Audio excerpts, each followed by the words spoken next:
Now, today we're starting an exciting new weekly segment on Africa 54. Veteran VOA journalist Peter Clottey will go one-on-one with newsmakers and delve into the topics and themes that are fresh, relevant, and important to our viewers. We know you will enjoy his work and style. Now, the founder and chief executive officer of the Enough Project says the South Sudanese President Salva Kiir and opposition leader Riek Machar crushed the aspirations and hopes of citizens following the recent civil war. The conflict left tens of thousands dead and many more displaced from their homes. John Prendergast, a human rights activist and best-selling author, also expressed disappointment about the poor humanitarian situation caused by the fighting. John Prendergast is today's guest on One-on-One with Peter Clottey.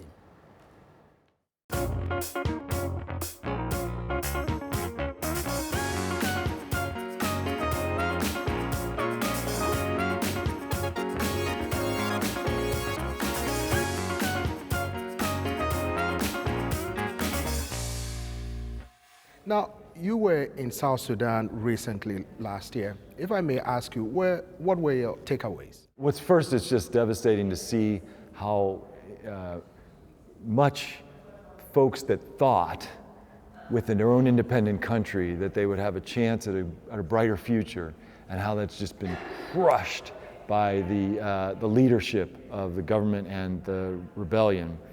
And secondly, to see the deepening of the humanitarian and human rights crisis, the acceleration of that crisis as the war has trotted along. Those are really, I mean, it's devastating to see for the civilian population. Now, one of the objectives of Enough Project is to prevent genocide and human rights violations, among other things. On the ground in South Sudan, what are the challenges? What are the core reasons why the conflict keeps erupting despite numerous amount of peace deals that they've signed? The core driver of violence, the core reason why these conflicts are not getting resolved is that there is really a hijacking of the state, South Sudan, Sudan, Congo, CAR, and other states, in which a group of people establish a kleptocratic network, and they basically organize the state in order to maximize the privatization of wealth. In other words, to steal the country blind, to take everything they can and to use some of those resources to build up security systems, to use the army to repress dissent, to use the police to stay in power, instead of protect the people and build a state. Now, before President Obama went to Africa, you wrote an op-ed in the Times, and you called on him to help tackle Africa's hijacked states.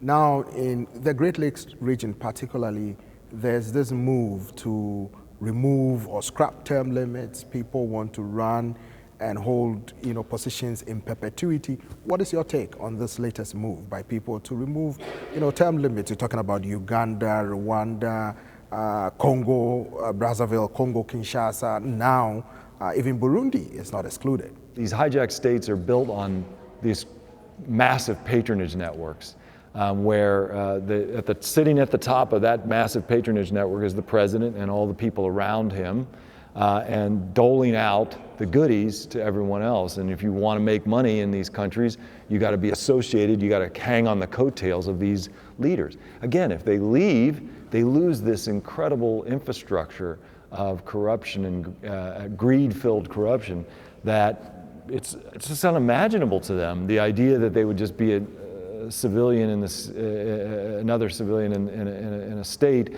in which they weren't at the top of the food chain. So with this political dynamics going on, with term limits being scrapped and all that, with the refugee and the conflict going on, how challenging is your work in Africa? There's gold and oil and diamonds and ivory and all other kinds of natural resource wealth to be captured by these kleptocrats at the top.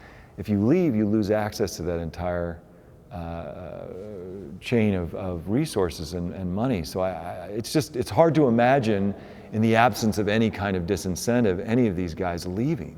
So what has to happen, of course, is that the international community has to back up its words, its rhetoric, democracy, human rights, and create true consequences for people who are willing to steal the resources of their country and use violence to maintain power, and we're not doing that. Lastly, in 5, 10, 15 years to come, what are your expectations for Africa? What do you want to see in Africa, and as well as your work?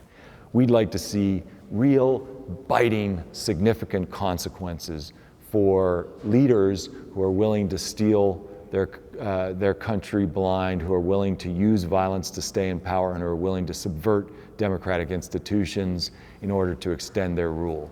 So when we start to see the kind of attention paid to those human rights violations in the same way that we've seen it with respect to countries like Syria and Iran and North Korea, when we start to use the same foreign policy tools that would actually make a difference in supporting peace and human rights in Africa, I think that's the future that I dream of.